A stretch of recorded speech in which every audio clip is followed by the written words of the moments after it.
नमस्कार दोस्तों, कैसे हैं आप सब। आई होप सभी अच्छे होंगे। फ्रेंड्स, ये है अटल मेडिकल रिसर्च यूनिवर्सिटी स्टेनोटाइपिस्ट का पेपर जो कि कंडक्ट करवाया गया था 14 जून 2022 को।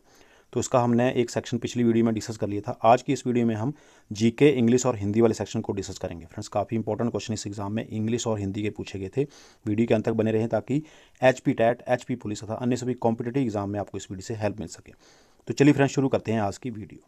तो फ्रेंड्स, क्वेश्चन 61 तक हमने पिछली वीडियो में डिस्कस कर लिए थे। आज हम 62 से स्टार्ट करते हैं। देखिए, क्वेश्चन नंबर 62 है, the number of members in the Lok Sabha should not exceed, यानी कि लोकसभा के सदस्यों की संख्या इससे अधिक नहीं होनी चाहिए। फ्रेंड्स, लोकसभा के सदस्यों की जो अधिकतम संख्या है वो है 552। कितनी है? 552। यहाँ ऑप्शन नहीं दिया गया है। और वर्तमान में लोकसभा के सदस्यों की संख्या है 545, जिसमें कि 543 सदस्य जो हैं वो राज्य तथा केंद्र शासित प्रदेश जो हैं उनसे मनोनीत किए जाते हैं, और 2 सदस्य जो हैं आंग्ल भारतीय सदस्य, ये राष्ट्रपति के द्वारा मनोनीत किए जाते हैं। Next question, the painting called last supper and Mona Lisa was painted by. चित्रकारी लास्ट सुपर और मोनालिसा किसने बनाई थी? तो ये जो चित्रकारी है लास्ट सुपर और मोनालिसा, ये बनाई थी लियोनार्डो द विंसी ने। किसने? लियोनार्डो द विंसी ने ये बनाई थी। ए ऑप्शन यहाँ पर देखिए राइट आंसर होगा इसमें। नेक्स्ट क्वेश्चन यहाँ पर पूछा गया था, the earlier language of the Aryan was. आर्यों की प्रारंभिक भाषा कौन सी थी? तो फ्रेंड्स, आर्यों की जो प्रारंभिक भाषा थी वो थी संस्कृत। ए ऑप्शन यहाँ पर देखिए राइट आंसर होगा इसमें। नेक्स्ट क्वेश्चन देखिए 65, which article states that the state can not discriminate a citizen on the basis of religion, race, sex etcetera. किस अनुच्छेद में कहा गया है कि राज्य किसी नागरिक के साथ धर्म, नस्ल, लिंग आदि के आधार पर भेदभाव नहीं कर सकता है? कौन सा वो अनुच्छेद है फ्रेंड्स? तो वो वाला अनुच्छेद है अनुच्छेद 15, यानी कि आर्टिकल 15 में ये कहा गया है कि किसी भी राज्य के नागरिक के साथ धर्म, नस्ल, लिंग आदि के आधार पर भेदभाव नहीं किया जा सकता। तो ये आर्टिकल 15 में ये कहा गया है। और आर्टिकल 18 जो है इसमें उपाधि की समाप्ति बताई गई है। राष्ट्रपति की आज्ञा के बिना कोई भी नागरिक जो है किसी बाहरी देश से उपाधि जो है वो स्वीकार नहीं कर सकता है। Next question, which of the following is a military pact. निम्नलिखित में से कौन सा एक सैन्य समझौता है? देखिए, नाटो, इसरो, नासा और SSA। तो इनमें से देखिए नाटो जो है एक सैन्य समझौता है। ए ऑप्शन यहाँ पर राइट आंसर होगा नाटो। नाटो की फुल फॉर्म क्या होती है फ्रेंड्स? नाटो की फुल फॉर्म होती है नॉर्थ अटलांटिक ट्रीटी ऑर्गेनाइजेशन। क्या होती है? North Atlantic Treaty Organization. और इसकी स्थापना जो हुई थी ये थी 1949 में, 1949 में इसकी स्थापना की गई थी। और इसका मुख्यालय जो है कहाँ पर है? इसका आंसर आप प्लीज़ कमेंट सेक्शन में जरूर शेयर करें। नाटो का मुख्यालय जो है कहाँ पर है, और वर्तमान में इसके सदस्य देशों की संख्या कितनी है? आप इन दोनों क्वेश्चनों का आंसर प्लीज़ कमेंट सेक्शन में जरूर शेयर करें। नाटो का मुख्यालय और वर्तमान में इसके सदस्य देशों की संख्या। Next question, the Indian government has been following the policy of liberalisation, globalisation and privatisation since. Bharat सरकार कब से उदारीकरण, वैश्वीकरण और निजीकरण की नीति का पालन कर रही है? तो भारतीय सरकार उदारीकरण, वैश्वीकरण और निजीकरण की नीति का पालन कर रही है 1991 से, 1991 से। बी ऑप्शन यहाँ पर राइट आंसर होगा। LGP भी इसको शॉर्ट फॉर्म में बोलते हैं, LGP, लिबरलाइजेशन, ग्लोबलाइजेशन और privatisation. Next question, name the operation which flushed out the terrorist hold up inside the golden temple in Amritsar. उस ऑपरेशन का नाम बताइए जिसमें अमृतसर में स्वर्ण मंदिर के अंदर छिपे आतंकवादियों को खदेड़ दिया था। वो कौन सा ऑपरेशन था? तो फ्रेंड्स, वो वाला ऑपरेशन था operation blue star. C option यहाँ पर देखिए राइट आंसर होगा। ऑपरेशन ब्लू स्टार जो था, इसके तहत अमृतसर में स्वर्ण मंदिर के अंदर जो छिपे हुए आतंकवादी थे उनको खदेड़ दिया गया था। Operation blue star. Next question, feminism refers to, यानी कि फेमिनिज्म किसे कहते हैं? ऑप्शन आपके सामने दिए गए। तो फेमिनिज्म कहते हैं वह विचारधारा की महिलाओं के साथ समान व्यवहार किया जाना चाहिए। ए ऑप्शन यहाँ पर राइट आंसर होगा। Next question, where the mind is without fear were lines by. Where the mind is without fear किसकी रचना है? ये वाली रचना जो है किसकी है? तो friends, where the mind is without fear ये रचना है गुरुदेव रविंद्रनाथ टैगोर की। सी ऑप्शन यहाँ पर देखिए राइट आंसर होगा इसमें भी। नेक्स्ट देखिए इंग्लिश सेक्शन, इंग्लिश के क्वेश्चन यहाँ पर पूछे गए हैं। Our country is spiritual country, there's dash religious. तो इसमें क्या भरा जाएगा? ऑप्शन दिए गए हैं इज, आर, आल्सो, हैव। तो इसमें जो फिल किया जाएगा वो होगा इज। ए ऑप्शन यहाँ पर राइट आंसर होगा। Our country is spiritual country, there is religious. Next question, what is the antonyms of foremost. Foremost का यहाँ पर एंटोनिम्स पूछा गया है, तो फोरमोस्ट का एंटोनिम्स होता है अनइम्पॉर्टेंट। क्या होगा इसमें? अनइम्पॉर्टेंट। बी ऑप्शन यहाँ पर राइट आंसर होगा। Next question, what is the meaning of to drive home? तो इसका मीनिंग क्या है टू ड्राइव होम? तो फ्रेंड्स टू ड्राइव होम का मीनिंग है टू एम्फेसाइज। डी ऑप्शन यहाँ पर राइट आंसर होगा, जोर देना, to emphasise. Next question, correct the underline phrase. ये जो अंडरलाइन फ्रेज दी गई है इसको हमने करेक्ट करके लिखना है, ये गलत दी है। The workers are hell bent at getting what is due to them. तो इस फ्रेज को सही करके हमने करेक्ट करना है। तो सही क्या होगा इसका? तो ये सही जो फ्रेज होगी वो होगी hell bent upon getting. C option यहाँ पर देखिए राइट आंसर होगा, hell bent upon getting. The workers are hell bent upon getting what is due to them. Next question, which among the following words is closest to fostering. Fostering का नज़दीक का word कौन सा होगा? Option दिए गए हैं, देखिए एक ऑप्शन ये दिया गया है सेफ गार्डिंग, और बाकी ऑप्शन ये दिए गए हैं देखिए। तो इसमें से देखिए फॉस्टिंग का जो क्लोजेस्ट नज़दीकी वर्ड होगा वो होगा नर्चरिंग। डी ऑप्शन यहाँ पर राइट आंसर होगा, नर्चरिंग। नेक्स्ट क्वेश्चन यहाँ पर पूछा गया है find the correctly spelled word. यहाँ पर सही स्पेलिंग वाला वर्ड हमने चूज करना है, करेक्टली स्पेल्ड वर्ड। तो करेक्टली स्पेल्ड वर्ड इन चारों में से जो है वो है एड्यूलेशन। ए ऑप्शन यहाँ पर राइट आंसर होगा, एड्यूलेशन, ADULATION। ए ऑप्शन देखिए राइट आंसर है, करेक्ट स्पेलिंग है। Next question, put the words in correct order. देखिए वर्ड्स दिए गए हैं, सीक्वेंस से पूरा सेंटेंस दिया गया है, तो इसको हमने करेक्ट ऑर्डर में पुट करना है। बेन ही, आगे देखिए ऑप्शन दिए हैं PQRS। तो इसमें से जो राइट आंसर बनेगा वो होगा when he heard the hue and cry at midnight he was nervous and did not know what to do. यानी कि पहले क्या आएगा हमारा? आर आएगा इसमें।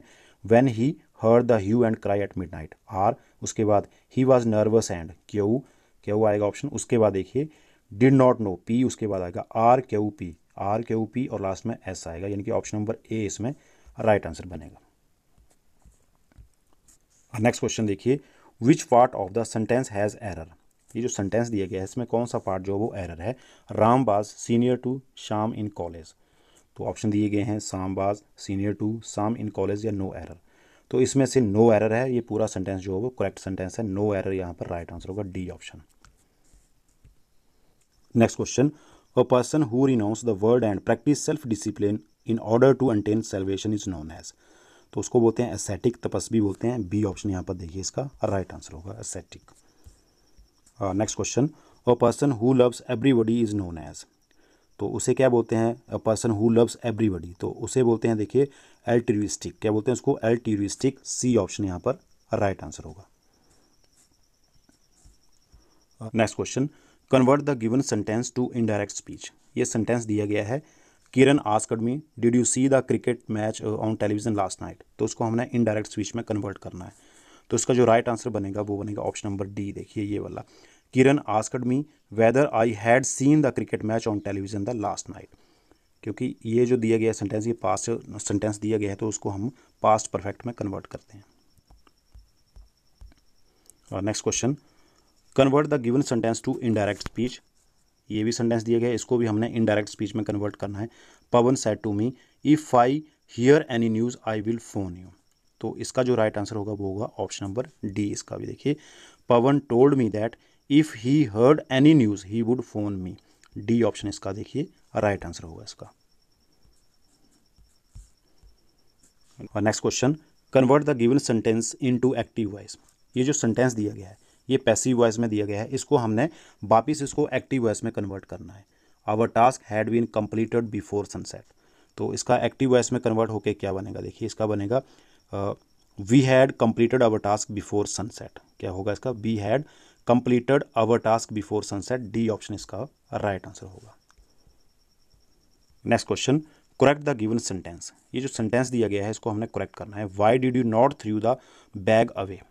ऑप्शन दिए गए हैं तो इसमें से कौन सा पार्ट जो है वो करेक्ट होगा? इसमें से देखिए ए ऑप्शन राइट आंसर होगा, did you not throw. Why did you not throw the bag away. यहाँ पर थ्रू सेकंड वर्ब नहीं आएगी क्योंकि ये पास्ट इंडेफिनिट का नेगेटिव सेंटेंस है। तो नेगेटिव में फर्स्ट वर्ब यूज होती है, जबकि पास्ट इंडेफिनिट का जो अफर्मेटिव सेंटेंस होता है उसमें सेकंड वर्ब यूज होती है। तो इसमें डिड यू नॉट लगा है तो यहाँ पर फर्स्ट वर्ब आएगी, थ्रू की जगह थ्रो होगा।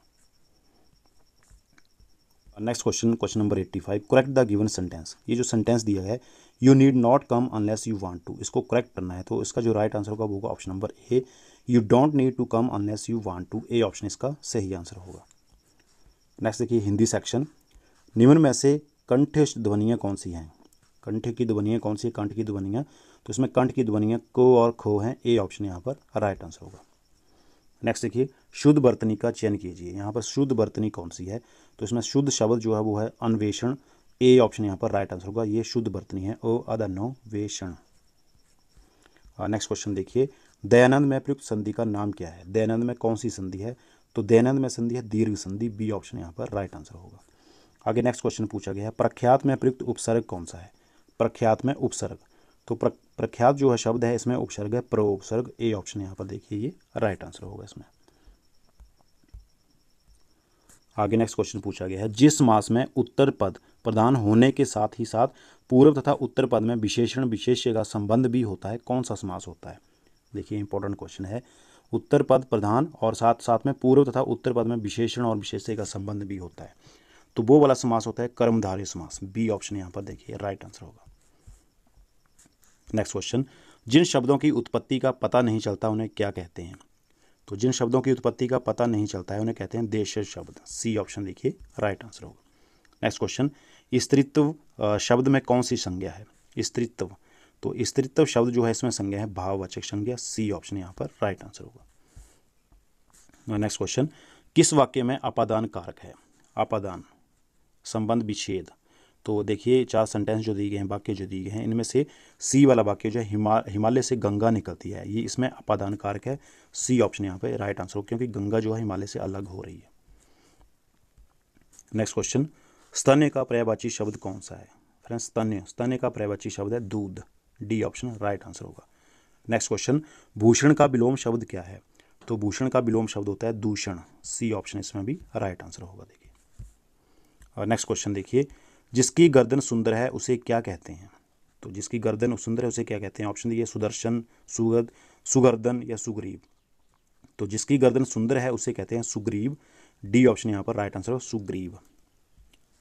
नेक्स्ट क्वेश्चन, उसने परिश्रम तो बहुत किया किंतु सफलता नहीं मिली, कौन सा वाक्य है? सरल वाक्य, संयुक्त वाक्य, मिश्रित वाक्य, इनमें से कोई नहीं, तो ये जो है एक संयुक्त वाक्य है, बी ऑप्शन यहाँ पर राइट आंसर होगा।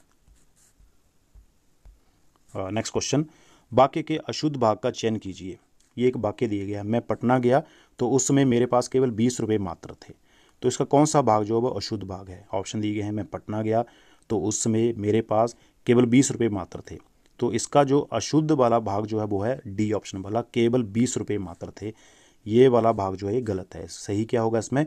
मैं पटना गया तो उसमें मेरे पास केवल मात्र 20 रुपये थे। नेक्स्ट क्वेश्चन, अंगुली का नग होना का क्या अर्थ है? अंगुली का नग होना, तो इसका अर्थ है अनुरूप जोड़ा होना, डी ऑप्शन यहाँ पर राइट आंसर होगा। नेक्स्ट क्वेश्चन, ऊदो मोही ब्रज बिसरत नाही, हंस सुता की सुंदर कगरी, अरु कुंजनी की छाही, इन पंक्तियों में कौन सा रस है? ये जो पंक्तियाँ दी गई हैं, तो इनमें जो रस है वो है श्रृंगार रस, ए ऑप्शन यहाँ पर राइट आंसर होगा।